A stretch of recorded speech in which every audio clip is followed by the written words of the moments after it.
ગાંધીનગરમાં ભાજપ પાર્લામેન્ટરી બોર્ડના બીજા તબક્કાનો પહેલો દિવસ હતો આજે ભાવનગર, જામનગર, પોરબંદર અને મોરબી જિલ્લા પર વિચારણા પૂર્ણ થઈ છે। વડોદરા જિલ્લા પર પણ વિચારણા પૂર્ણ થઈ ગઈ છે, ત્યારે રાજકોટ અને ગીર સોમનાથ મુદ્દે આવતીકાલે વિચારણા હાથ ધરાશે। 2 દિવસમાં નામ નક્કી થાય તમામ હાલ એવી સંભાવનાઓ છે। એક સાથે આ તમામ નામો જાહેર થવાની પણ સંભાવનાઓ છે, ત્યારે 21 મે સુધીમાં તમામ હોદ્દેદારો પદ ગ્રહણ કરી લે તે પ્રકારની પ્રક્રિયાનું આયોજન કરવામાં આવ્યું છે।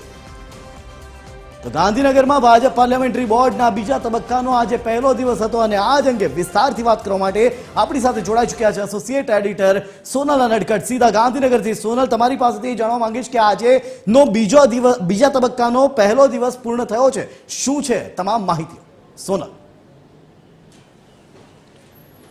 જી અજય, જે પ્રકારે સ્થાનિક સ્વરાજ્ય ચૂંટણીમાં સમગ્ર રાજ્યમાં ભાજપે ભવ્ય વિજય મેળવ્યો અને ત્યારબાદ તમામ મહાનગરપાલિકાઓ, નગરપાલિકા, જિલ્લા પંચાયત અને તાલુકા પંચાયત આ તમામમાં જે હોદ્દેદારોના નિમણૂકની પ્રક્રિયા છે તે તુરંત શરૂ કરી દેવામાં આવી હતી। 1, 2, 3 મે દરમિયાન નિરીક્ષકો તમામ જિલ્લાઓમાં ગયા હતા અને ત્યાંથી સેન્સ પ્રક્રિયા પૂર્ણ કરી અને 3 નામોની ખાસ પેનલ, પ્રત્યેક હોદ્દા માટે 3 નામોની ખાસ પેનલ તૈયાર કરવામાં આવી હતી અને ત્યારબાદ હવે પાર્લામેન્ટરી બોર્ડ સમક્ષ તેનું જે હિયરિંગ છે તે ચાલી રહ્યું છે। મહત્વનું છે કે અગાઉ પણ 6, 7, 8 મેના રોજ પાર્લામેન્ટરી બોર્ડની બેઠક મળી હતી, જેમાં વડોદરા અને સૌરાષ્ટ્ર સિવાયના વિસ્તારોની જે મહાનગરપાલિકા, જિલ્લા પંચાયત, તાલુકા પંચાયત અને નગરપાલિકાઓ છે તેના પરની સુનાવણી પૂર્ણ કરી દેવામાં આવી હતી। પણ વચ્ચે 10 અને 11 તારીખના રોજ વડાપ્રધાન નરેન્દ્ર મોદીનો પ્રયાસ આયોજિત થતા સૌરાષ્ટ્ર અને વડોદરા વિસ્તારમાં તેમનો પ્રવાસ આયોજિત થવાનો હતો અને તે અંતર્ગત આ બંને વિસ્તારોની જે સુનાવણી છે તે મોકૂફ રાખવામાં આવી હતી, જે આજે હવે બીજા તબક્કામાં શરૂ થઈ છે। આજે અને આવતીકાલે એટલે કે 13 અને 14 તારીખના રોજ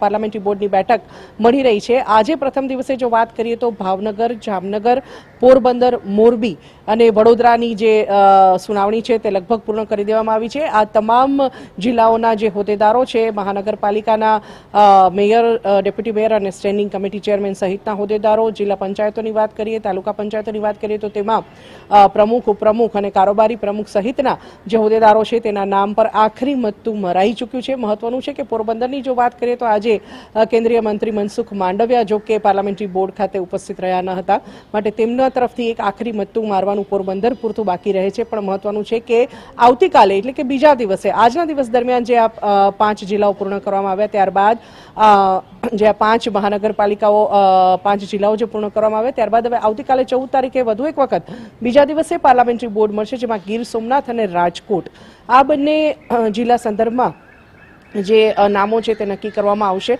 મહત્વનું છે કે ગીર સોમનાથમાં જિલ્લા પંચાયતનો જે છે તેના પર નામો નક્કી કરવાના થાય છે, કેમ કે જૂનાગઢ મહાનગરપાલિકામાં ઇલેક્શન નથી, માટે રાજકોટ મહાનગરપાલિકા અને ગીર સોમનાથ આ 2 વિસ્તાર આવતીકાલે હાથ પર લેવામાં આવશે। સૌથી મહત્વનું છે કે રાજકોટ હંમેશા એક રીતે જોવા જઈએ તો રાજકારણમાં ભાજપમાં ખાસ તો વિરોધનું એપિસેન્ટર રહ્યું છે, માટે રાજકોટને કદાચ સૌથી છેલ્લે રાખવામાં આવ્યું હોય તેવું બની શકે। આવતીકાલે રાજકોટ અને ગીર સોમનાથના સંદર્ભમાં જે નામો છે હોદ્દેદારોના તે નક્કી કરવામાં આવશે, ત્યારબાદ ગમે ત્યારે જે તમામ નામો છે તે એક સાથે જાહેર કરી દેવામાં આવે અને 21 તારીખ સુધીમાં સમગ્ર પ્રક્રિયા એટલે કે હોદ્દેદારો તેમનો હોદ્દો સંભાળી લે તે પ્રકારની પ્રક્રિયા આગળ વધારવામાં આવે તેવું હાલના તબક્કે સામે આવી રહ્યું છે। જી બિલકુલ, આભાર સોનલ સમગ્ર માહિતી આપવા બદલ।